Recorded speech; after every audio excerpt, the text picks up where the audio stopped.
So the problem that we have with the carnival conflict in the landscape around South Luangwa National Park, I know this can be a similar case to other places, is it negatively affects human livelihood in that you realize that the livestock that most people keep is actually meant to pay school fees for their children. It helps in agriculture, and at the same time it's an alternative source of protein, implying that when the community loses this livestock to predation by the carnivores, then they are negatively affected. At the same time, it's also a serious threat to human life. I understand, we've recorded numerous incidents where some of our brothers and sisters have been injured and we've lost lives because of conflicts to do with carnivores. Then at the same time, it also negatively affects the predators themselves because people are people, and when these problems escalate, people can retaliate.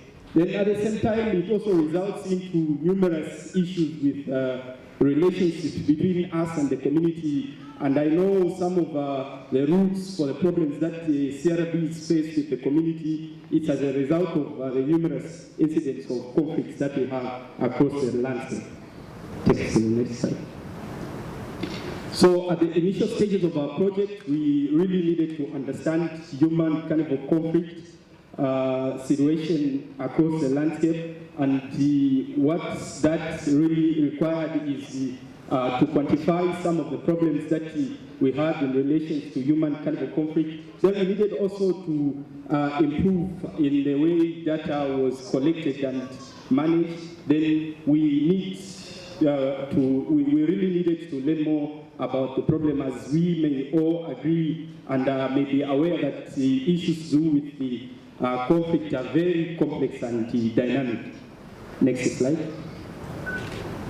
So from the different problem lions corralling programs, one thing that we are able to establish from our landscape is that we live together with the lions, whether we see them or we don't see them. And that, in a way, entails that we really need to up the game, advance discussions around coexistence and human-wildlife conflict mitigation. Next slide. The problem, and that just maps out some of the areas that keep livestock across the ecosystem. Take us to the next slide.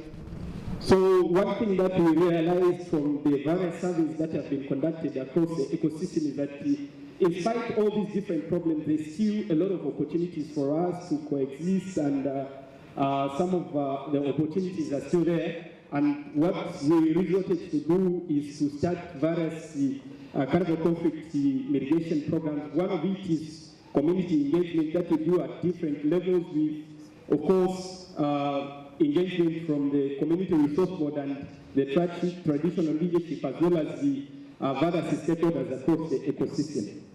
Next slide. So next one. And the other thing that we realized from the various surveys that we've been conducting is that one of the main issues that cause various carnivore conflict issues across the ecosystem is the result, the way people have been keeping livestock.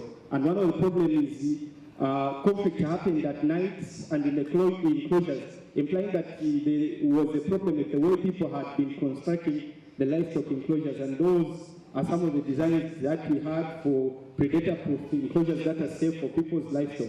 Take us to the next slide. And those are just some of the developments that we see, the positive results from the bomber enforcement programs. Next slide. Next.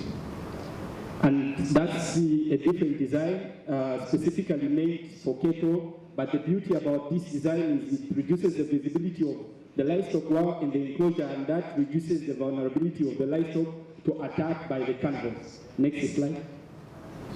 Another program that we do is vestige conditioning program. This is a program where we share various lighting and noise-making equipment to help deter the carnivores from human settlement areas. And that reduces various issues to do with livestock predation, property damage, as well as human injuries and death. Next slide.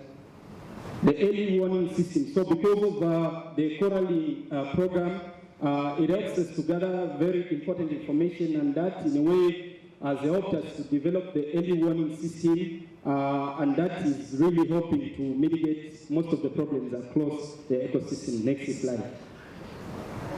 So I will not go through some of the lessons that have been learned. I think it's very clear. Livestock keeping is ongoing across the ecosystem, and the problem presents itself in different forms, and at the same time there are different drivers to the problem, one of it being the livestock that is coming into the area through different programs. And I know at the initial stages of the project, one of the issues was most people attributed this to poaching and encroachment. And one thing that we learned is this is not the only driver.